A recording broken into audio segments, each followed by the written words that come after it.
Hello and welcome to some more Star Citizen. Today I wanted to talk about what we should be getting from the mobiGlas in Alpha 3.0, but also analysing some of the information that we've seen from the various apps that have been teased for Alpha 3.0 and that mobiGlas, as well as looking at some of the little missions and rewards and commodities and how they break down on the mobiGlas job apps and that sort of stuff. So what is the mobiGlas?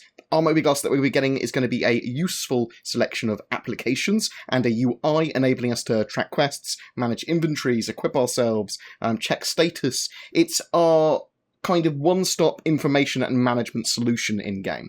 For Alpha 3.0, it's getting a big overhaul, so it better reads what the game code is doing, but it's getting loads of applications and functionality now. The status screen on your mobiGlas. For a lot of people, this is probably going to be a homepage. It shows your personal details with your name and character details, current UEC balance, which will almost certainly be Alpha UEC for 3.0, and your criminal status. It also shows the vitals of your character with individual body parts and overall health as well. The atmosphere composition showing pressure, oxygen, nitrogen, argon and CO2 and whatever else they decide is important for you to understand about your atmosphere. It also shows your suit status with the amount of power it has, your EVA fuel, the oxygen tank capacity and how much suit oxygen you have. I'm not sure of the difference there, but I'm sure there is one.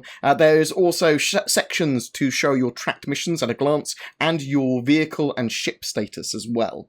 There's also going to be apps for the character equipment and personal inventory management. So in-game, we're going to have an app for personal inventory and general FPS equipment, armour, weapons, all that sort of jazz. This will enable us to equip weapons, armour, or civilian clothing. The system will allow for a pretty modular approach to clothes and armour, the plan being that we can splice lots of different armour across our characters, or lots of different types of clothing, or a mixture of weapons and attachment points and that sort of stuff. So certain equipment and armour will allow you to equip more or specific items in the slots they provide. So holsters will allow you to equip pistols or some such.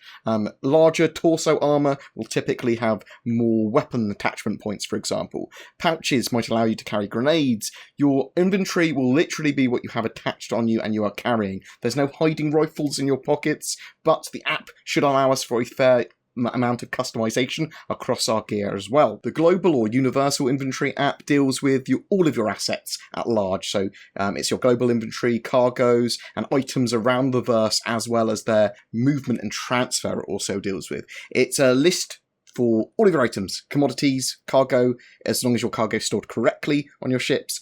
So if you just have like random items lying on the floor, that's not necessarily going to be counted in your global inventory, but your stuff that you've got stored in correct lockers and that sort of jazz should be, I believe, whether that's on your ships, hangars, vehicles or yourself, and you're going to be able to allow to transfer items from one location to another, whether it be your ship or your hangar. It's going to be searchable and filterable by item or location. There's a cargo manifest app as well, which is very similar, that after buying items from a kiosk, you'll be able to head back to your ship and check your cargo, and this should be more focused, though, on the contents of a particular ship or vehicle. It's storage on board in more detail, basically.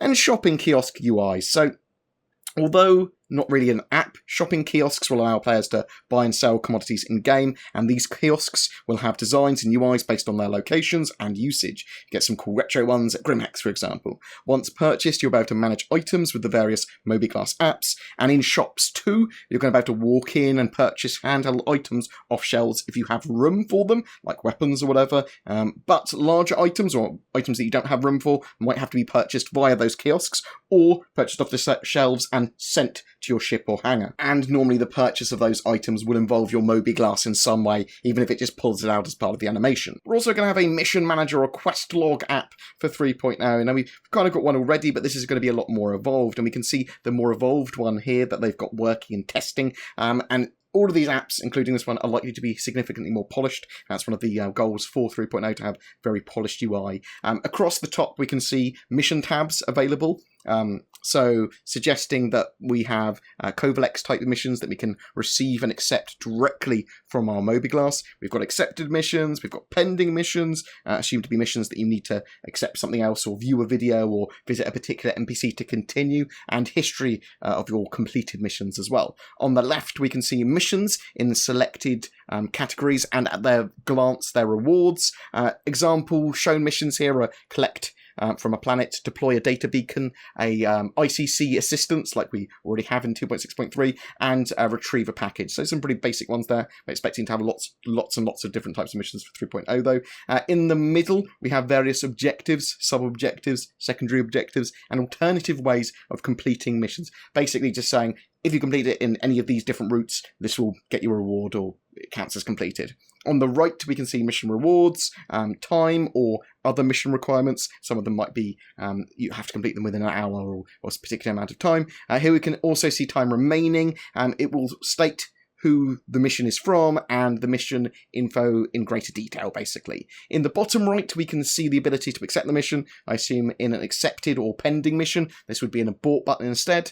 There's also going to be a mission board application that focuses on service beacons set up by players around the verse too. So this could be distress signals or calls for refueling or other purposes. It's yet to be determined whether that form of functionality with service beacons will make it into 3.0. Here's hoping, but it's quite possible to be a 3.1 feature. We're getting a new star map in-game as well to help us travel, the newer, larger Stanton system in Alpha 3.0, and what better to use it than a star map app? So we're going to use this app to select quantum destinations to travel to. I assume it connects directly with your ship to do that, but it's also going to track important locations and nav beacons as well. Previously, we've seen some pretty simple versions of the star maps, again from Gamescom, but the one we're getting with Alpha 3.0 is said to have a lot more work and functionality to it and be very visually appealing. And again, that's one of the things on the schedule report that they really wanted to push.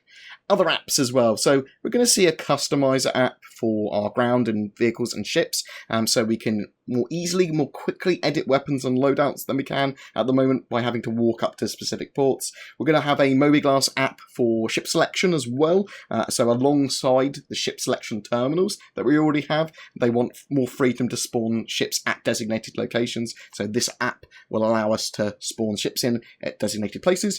It will also handle insurance claims too, so if you've blown up your ship somehow, you might have to wait a amount of time before you get your ship back or pay some Alpha UEC or whatever.